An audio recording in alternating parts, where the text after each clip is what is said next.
Hello, you guys. Welcome to another episode of No One Asked. Today, we are going to be talking about the Women's FIFA World Cup and how that started. I don't know if you guys are watching the Men's FIFA World Cup right now, but I've been keeping track of a couple teams that are my favorite. I'm going to talk about some of my experiences here involving the Men's FIFA World Cup because that's what's going on right now. I've had a fantastic time in this FIFA World Cup. It just feels like you're taking a day off work to go watch these games that are going on. I went to Norway versus Ivory Coast. That was such a competitive game and such a good game to watch in person. The in-person experience was just so awesome. They really make it like a very special experience for fans. So whenever you walk in, there's a whole fan zone. They have a bunch of booths up, and there was people dressed up as Vikings. People are going around taking pictures with all the people who really went all out. Also, the Norway fans they are so strong. I was rooting for Norway. Norway did win. And we walked in. It took us forever to find our seats because AT&T Stadium, that was the first time I had ever been in there. This stadium is so massive. So massive. And then whenever you're just seeing these World Cup goals scored, it's just so unreal. You're like, oh my gosh, I'm watching the real life in-person FIFA World Cup goals being shot. And yeah, we actually had pretty good seats, and I was like really lucky to get a ticket. I got a ticket last minute. I bought the ticket on a Saturday and it went that Tuesday. So yeah, it was an amazing experience. Really sad. Obviously, I was rooting for Team USA for as long as possible, but they are out now. That was a really sad, disappointing game that we had last night, Monday night. But I did have my friend over, Dominique. We cooked. We had some dinner. I made some rosemary chicken, probably the best chicken I ever made. Really trying to elevate my cooking whenever I have company over. So she made cookies. She made the salad. I made some chicken and rice. Rosemary garlic chicken, guys. It was so freaking good.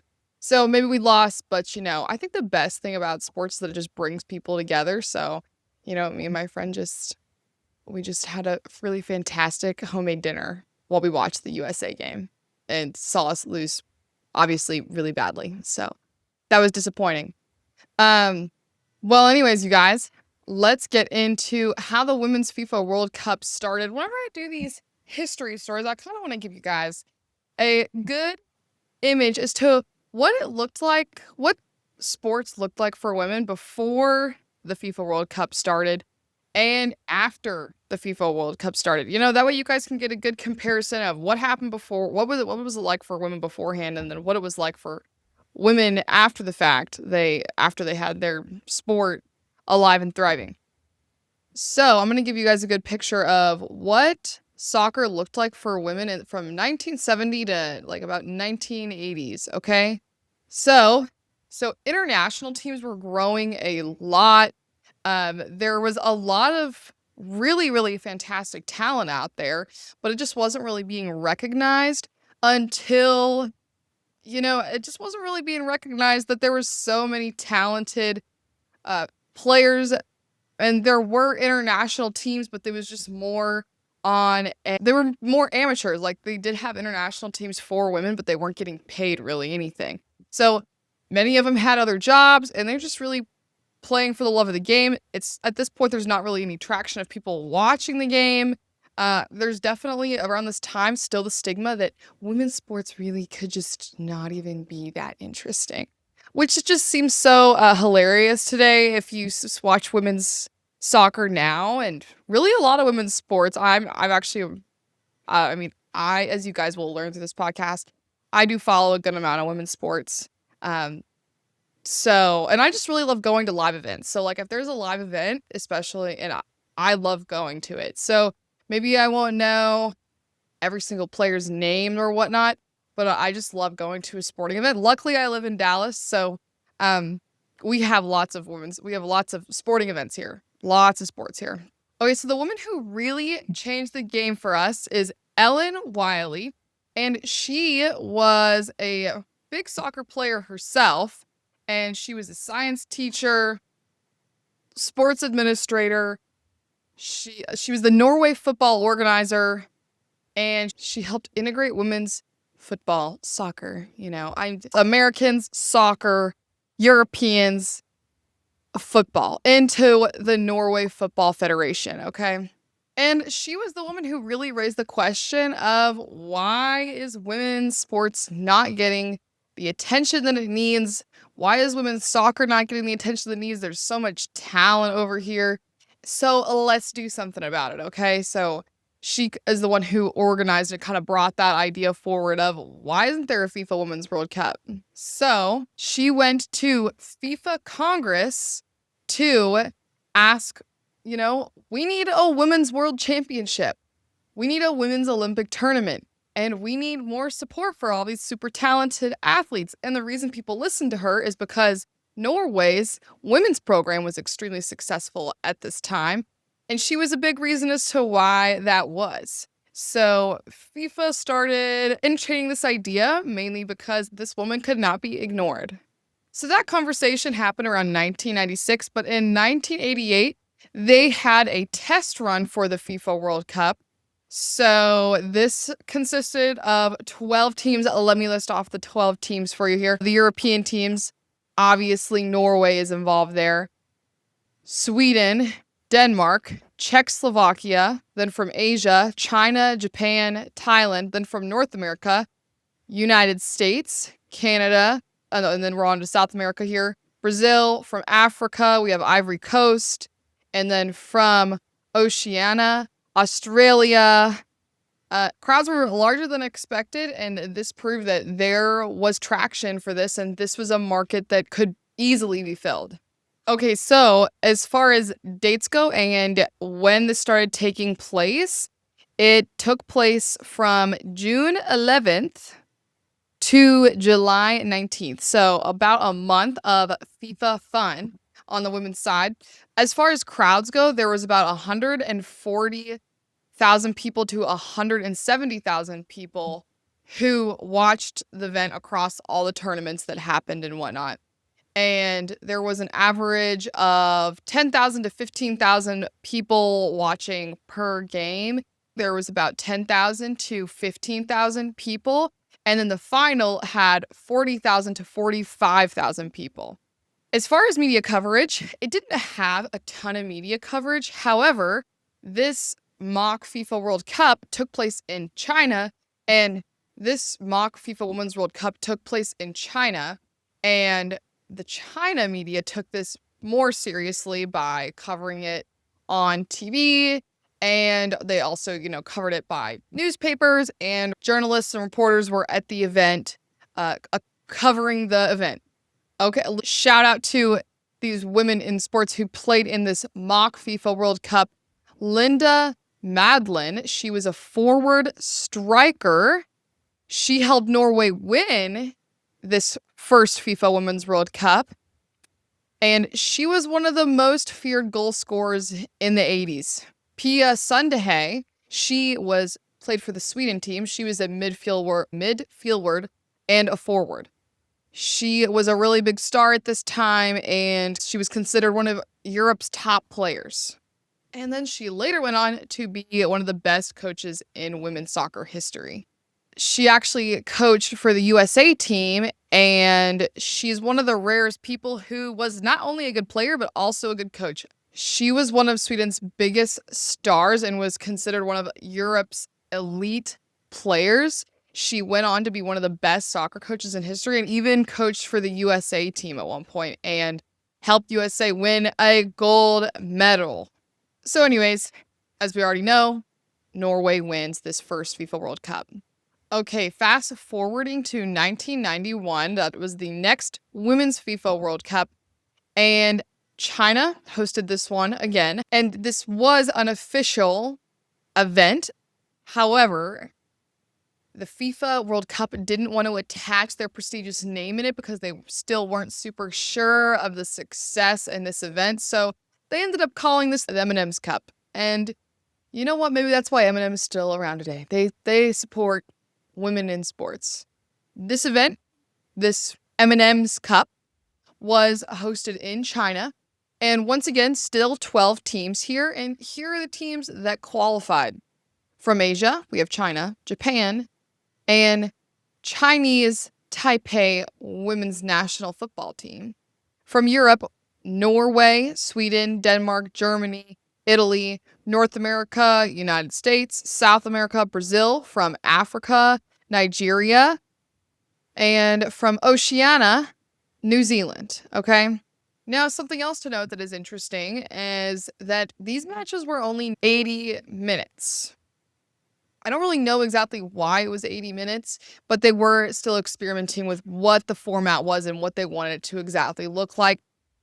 I think a smart business strategy that maybe they were thinking of at the time is you don't want to make this exactly like the men's World Cup, right? You want this to have a different feel to show that there's space for both. If we're just doing the same thing, it's kind of like, well, why would we want to create this experience that is the exact same thing that we already have? You want to show that it's different. You want to show that it has its own unique twist and whatnot.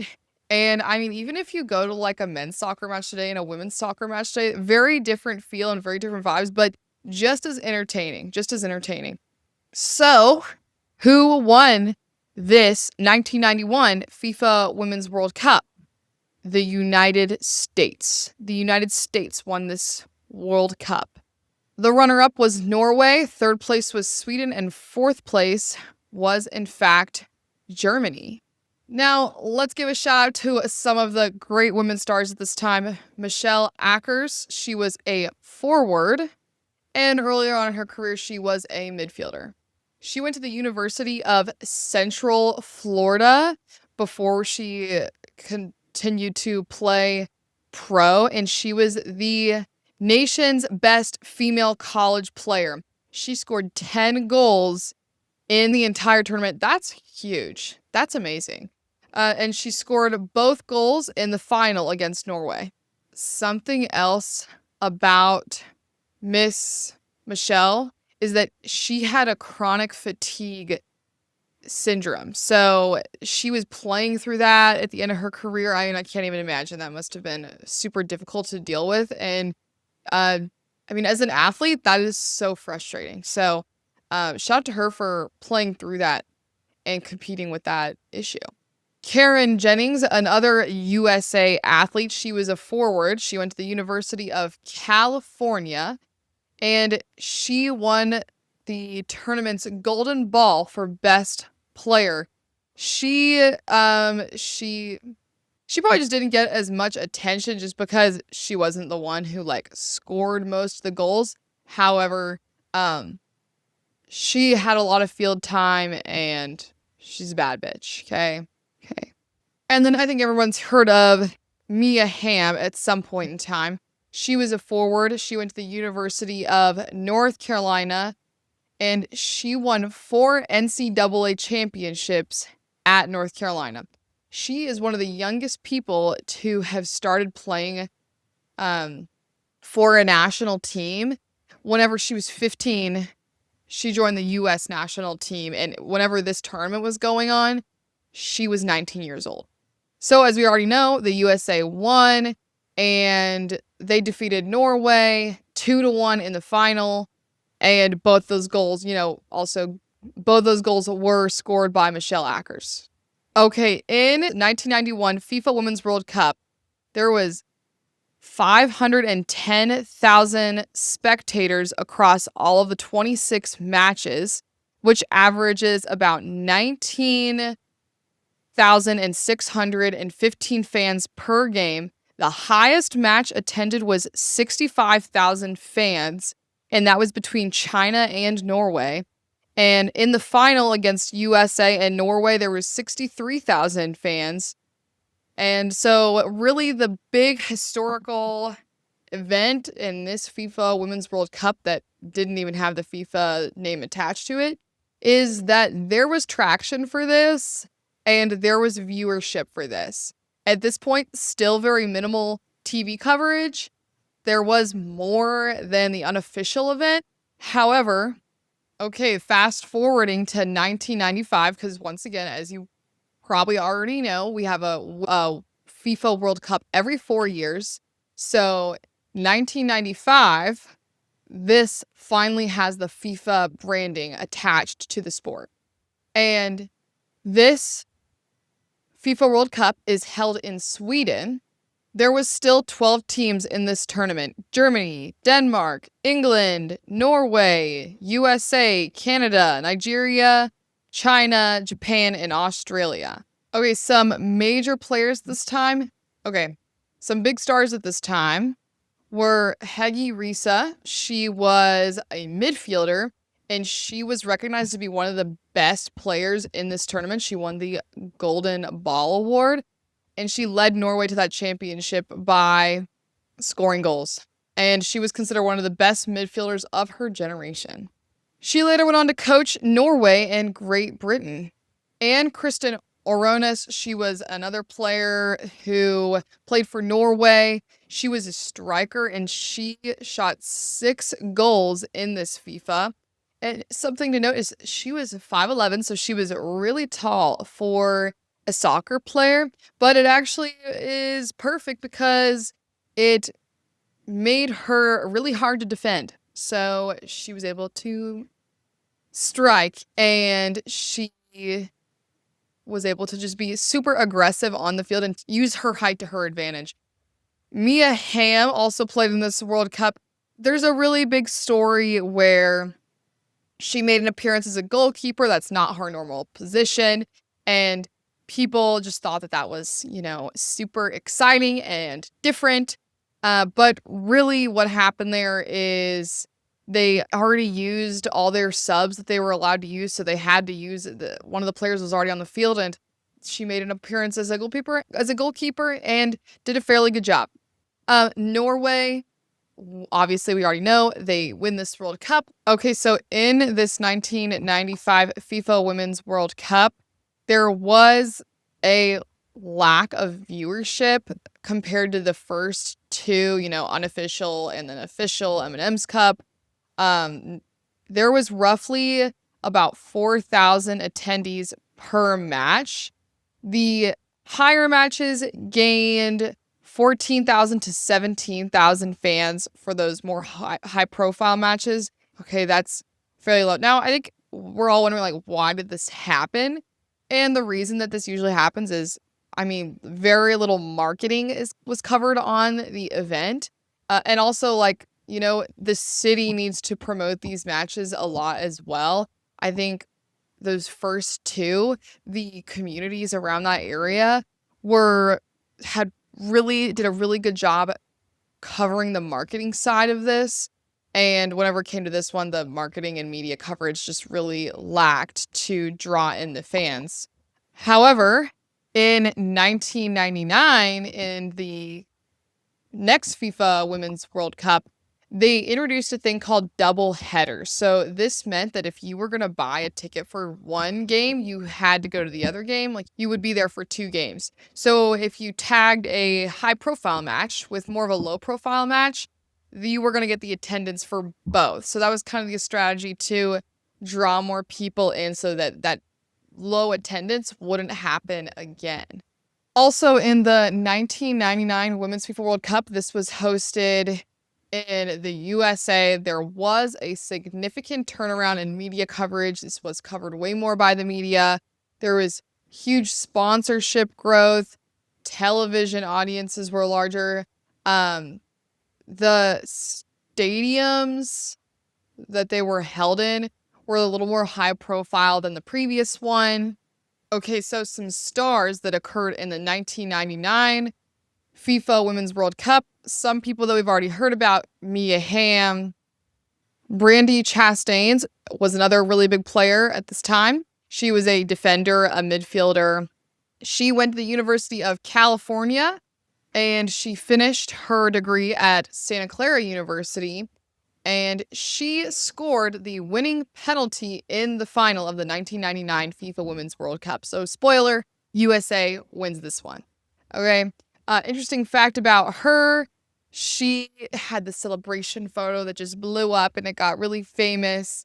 And I mean, you guys have probably seen it before. She's like on the field and she's just has her fists up celebrating this moment of victory. Okay. Super iconic, chic photo. Okay. Another big player at this time, Sun Wen. She was a forward and she led China to the finals. So obviously, in China's who they competed against in the final. And she also helped, make China women's sports grow even more in China because she was, I mean, one of the best players of their time. Brianna Scurry, she was a goalkeeper. She went to the University of Massachusetts. She was really good at defending. She made crucial saves in the penalty shootout against China. She's often known as Brandy's sidekick, who would just make the kicks after Brandy would make the goals. So she obviously was another really top player at this time. Okay, so now let's talk about some of the viewership across this 1999 FIFA Women's World Cup. Across the 32 matches, there was 1,194,000 audience members across the 32 matches, which average 37,319 spectators per game. The USA and China game set a world record for any FIFA Women's World Cup, 90,185 spectators in the Rose Bowl in Pasadena, California. So they definitely took those audience numbers from the year before and flipped it around. This had to be a successful event. They changed location, they changed strategy, and really flipped around these audience numbers and really just changed the name of the game for women's soccer for the long run.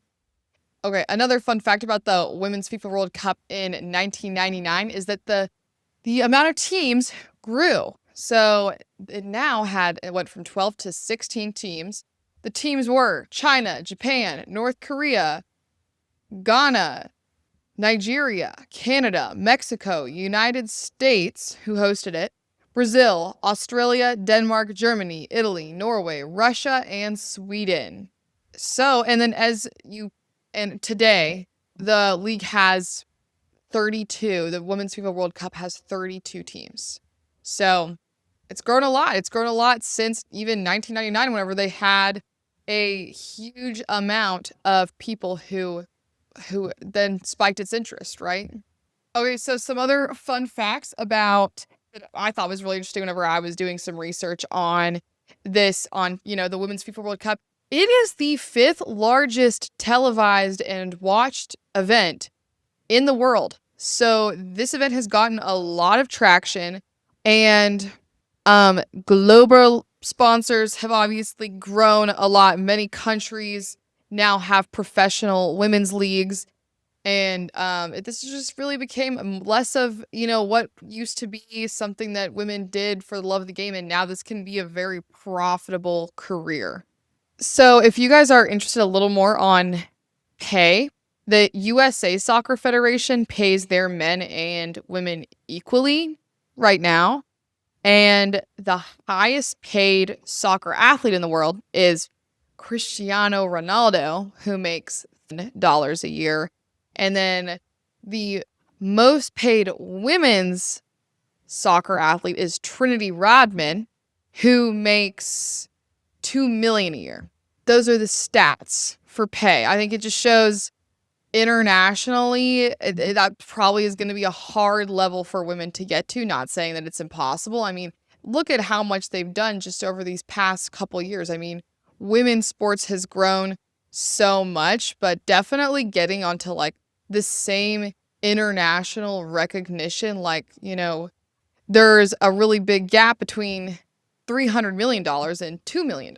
So, you know what? I'm just really excited to see what keeps happening for women in sports. I mean, they're definitely making a very livable salary now if they're doing really well on the professional level. It's really, I think that sometimes being an elite athlete looks so glamorous, but it's actually very rarely is it just win, win, win all the time. There's a lot of hard work that gets put in behind the scenes, and I really think that athletes really just work so hard. So the fact that women athletes, women's soccer athletes, because that's what we're talking about today. I mean, women athletes in general, but women's soccer athletes have worked so hard for a long time and weren't they did it for the love of the game. They didn't do it because they were making a career out of it.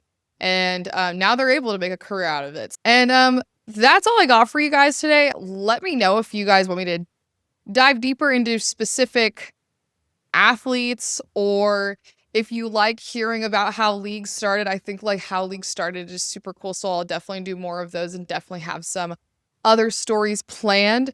But just let me know, guys. Drop in the comments what you would like to see, and I will definitely open to, and will probably do it. I'll probably do it. I love ideas. I already have so many other ideas. But thank you for listening, and I will see you guys next time.